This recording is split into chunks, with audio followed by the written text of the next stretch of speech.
What's better than sugary milky coffee? Sugary milky coffee and Europa Universalis IV with me, Alfapiomega, Meiou and Taxes, and historical immersion. So welcome everyone. We are currently attacking the sad state of affairs that is Wallachia. I'm gonna unpause it. Eliminate their army and we are just going to take it. As was mentioned before, we are going for territory, clay, the peoples. So we do not want to plunder, we do not want to get more hurt than has already probably been done to these people. So we're gonna try to be as gentle as possible and as fast as possible. Also because we need the war exhaustion. So heavily restrict looting. We are not going to, hurt anyone if it's not absolutely necessary. So let's see what the possibility for the peace deals are. So this army is destroyed immediately. I'm gonna speed it up. You guys can siege that province, that's fine. This is the only one that has a decent garrison. Okay, so we got it. Now we can see if peace negotiation is possible. So can we annex? No. We can't annex. Armagnac has been placed under interdict. Cut off. Cut off. Cut off. So if we went like this.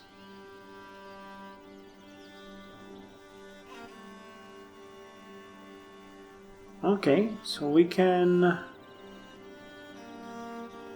Yeah, we can demand everything and maybe even take their money. Sure, okay, so that's 80 war score, we're gonna get that. And if we liberate the faithful, the deal is pretty easy and sweet. We didn't call any allies, so... And generally speaking, kind of cool. Oh my god, the Reformation is spreading like a plague. I haven't seen that many provinces converting. Is it something that I did? Is it something that I did? I'm afraid it might be. Münster. Damn it.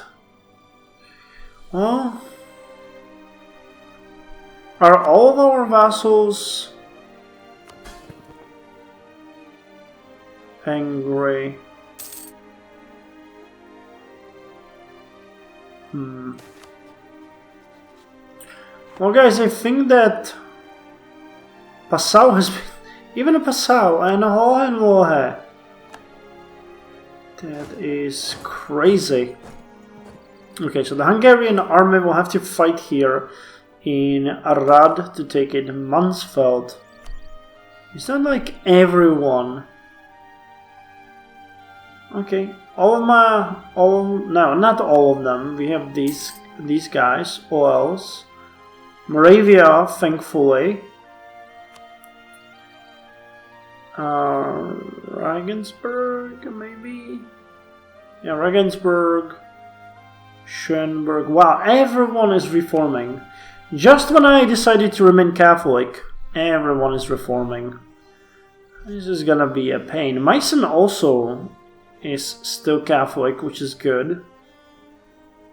And Austria is still Catholic, okay.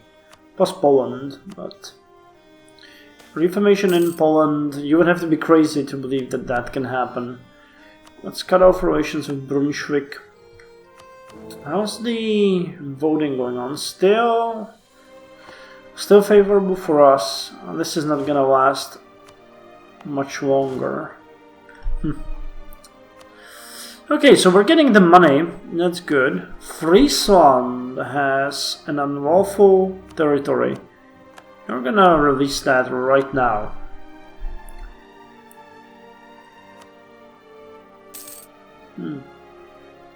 It's good that we can completely annex this. I'm kind of feeling glad that that's gonna happen, because that will allow us to... this coffee is just delicious. That will allow us to build a wall against the Ottomans, because we're the last hope for Europe. Death of a merchant. Oh. State needs the money, 164 gold. Or gain a skill 1. Natural scientist of Bohemian heritage following the Jewish faith. Or still philosopher.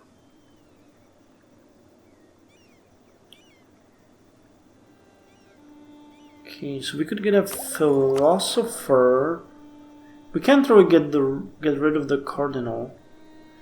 A natural scientist. How old are you? 51. You're gonna die soon. So let's go with the patronage of the Jew. Wait. Is he Wait, what? Oh, Boasov Reiner. Oh, he's a level 3. Damn, well, I'm all over that if possible, but that we still need the cardinal to die first. Then we're gonna remove him from his post at this point. He's been serving us faithfully for so long. I'm really looking forward to seeing how Peter Kinski is going to look like, the new king. Can we demand more unlawful territory from you? We can.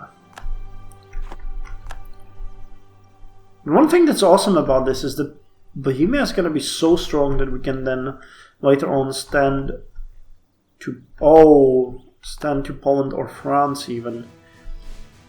Well, Sweden's not having a good time. They're gonna lose it to Denmark, Norway, and we'll see if Scandinavia form. That's awesome. I haven't seen that in a game. Wow, in any of my game except for the one I played. It's really nice. I'd like to see Russia form too.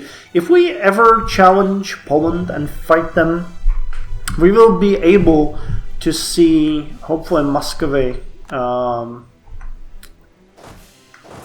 form Russia. And yes, we'll have to, because they own parts of Slovakia and Hungary.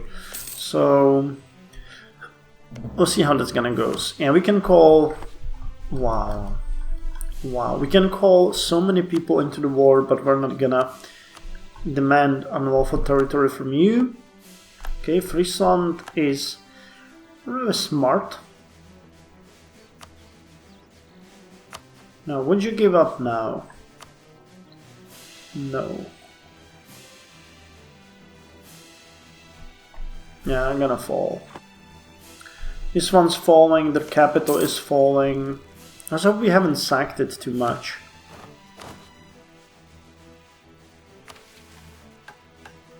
No, we've been very gentle. 45 gold. That's... Well, not that they would have much to sack. Yeah, these provinces are dirt poor. But hey, that's how it goes. Kumaram. Okay, Toronto is done. So you can go back to Pest. And you will finish the siege very soon. So right now we have a population of 8,312,000. And with the fall of Hunyad, war is pretty much over. So they give us all of their money and we'll annex them.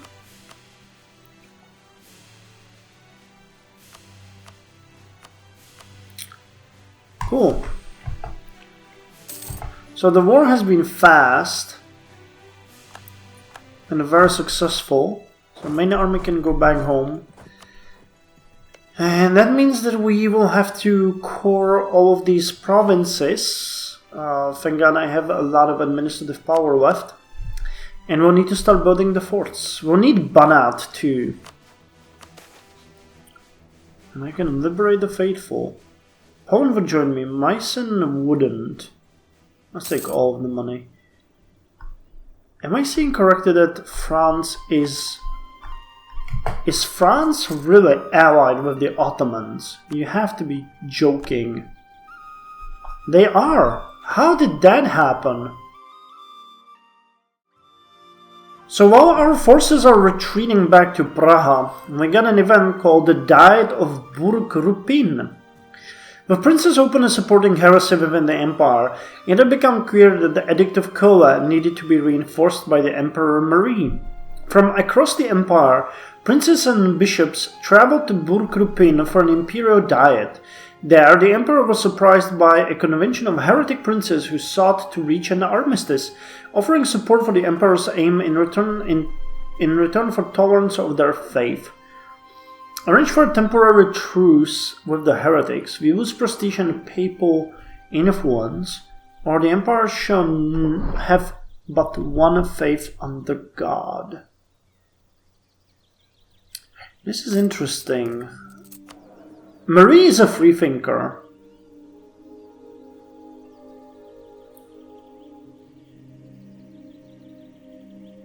I think that in respect of giving her son the empire as whole as possible, she's going to go with a temporary truce with the heretics. Plus we get the money. That's an interesting event. Well, when you guys are going to reach home, we are going to station you there and wait. We'll need to start drilling soon. We had some nasty events that took away our army professionalism. And we need to start investing, as you know. Praha will get the first bureaucracy center, which will be costing us 1500 gold. And after that's done, we're going to build another one, as was mentioned, in Pest. You could build so many things here now, but base urban gravity and urban gravity. Yeah, I think that the bureaucracy center though will be the best one, considering that we have the bureaucracy ideas. We're gonna go for the administrative ideas and other things. It seems like a good idea to have it in Prague. It's September 1539 and we can get the dry docks technology. So let's take it. Dry docks. A dry dock is a narrow basin that can be flooded to allow a ship to sail inside, then drained to allow workers to repair or refit the ship. First used by the English at Portsmouth in 1495, their obvious advantage led to many nations building their own. So increases colonial range, and we can now build a naval arsenal. We are getting very close to being able to get the Caracol tactics, which is nice. And we are also coring all of the provinces except Hunyad. The reason why we're not coring Hunyad is that it's extremely expensive. So I'm going to save up the 100 administrative power for that one. And we're going to get it. I cored all of the other ones because it seemed like it's better to core all the other provinces than the central one that's the most expensive. Oh, and our great advisor has died. Do we have a good one? No. So let's get Willem Rohach.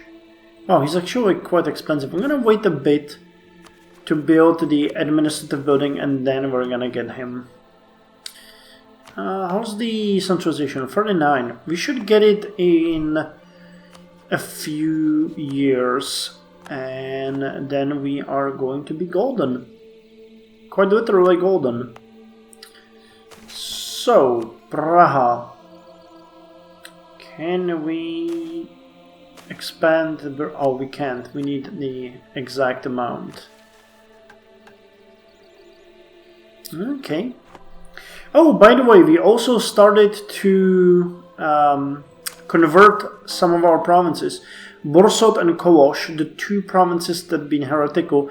We also have Shekelifold.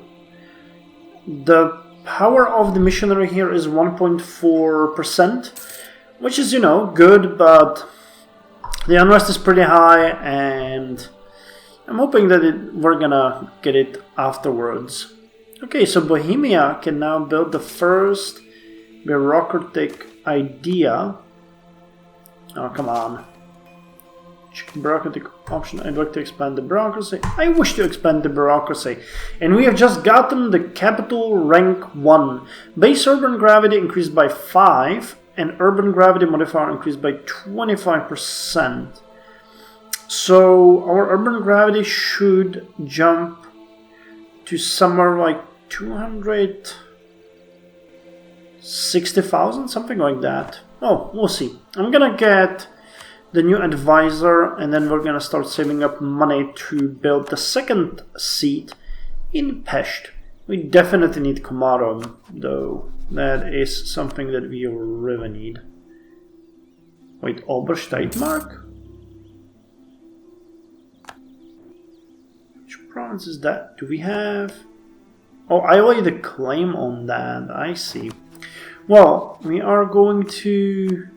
Yeah, they wouldn't accept... We're going to build a spy network because we want Komarom from them. And Somod as well. And this one too. They all actually managed to convert Komarom to Austrian culture. So, but we're gonna take it back still. These 3 provinces needs to come back home to the Hungarian territories where they belong. It's 11th of March 1540, and we have just finished the mission called Centralization Effort, which means that we need absolutism at least 40. Yes, we have finally managed to get centralization to 40, and that means that we can now take this event, this mission fulfillment, which gives us 50 administrative power, and also central tax system, which gives us 1200 gold. Okay, I like that. I like that. That is going to go a long way for us to building the capital in Pest. Actually, I'm thinking that, well, Marie would... Nah, let's not be hasty. We're gonna build it in a few years. And we can get the Caracol Tactics, which will give us yearly army tradition +1 for the next 10 years. Unable to fight pike squares directly, some cavalry began carrying pistols to fire into their massed ranks. Since they could be preloaded, many cavalrymen would carry a brace of them to be fired once and then set aside. So military tactics increased by 0.25, combat width increased by 1, and the maneuver value of our units is increased by 10%, and cavalry fire increased by 0.1. And we have a new unit type for our cavalry, right? Yes. So we had the Gendarme Cavalry, and the closest to that one would be the Cuirassiers. Yeah, they got 1 extra offensive morale, 1 extra defensive morale, and 1 extra offensive fire and 1 extra defensive fire. The Cuirassiers was a type of heavy cavalry that evolved from the armored knight. This type of cavalry was armed from his head down to knee level. His body was protected with a breastplate, or cuirass, from which they took their name. The breastplate was designed to withstand not only the shot from a pistol, but also that of ball fired from a musket. They were armed with wheel-lock pistols, lances, and swords. Cuirassiers were mostly used as shock troops and were in use for centuries. Awesome. But that's not the main... Oh, we can still get another idea? Another mission finished? Oh, strengthen the kingdom. Okay, Bohemia gets hegemonic ambition. Monthly autonomy changed, and diplomation annexation cost lowered. Awesome. Because that's the thing that I want to now tell you about. We can start annexing our neighbors, our vassals. So we can annex, for example, Rupin for 14 diplomatic point. Opinion of other subjects changed by -30, but yeah, this is gonna be cool. So Rupin will be annexed in, I think, a month. Okay. So this small nation will be annexed in a month, and then we're gonna move onward. So Yeah, that is great. And I'll see you in the next episode where we don't have any times of need. And I'll see you in the next episode where we are going to continue with the annexations.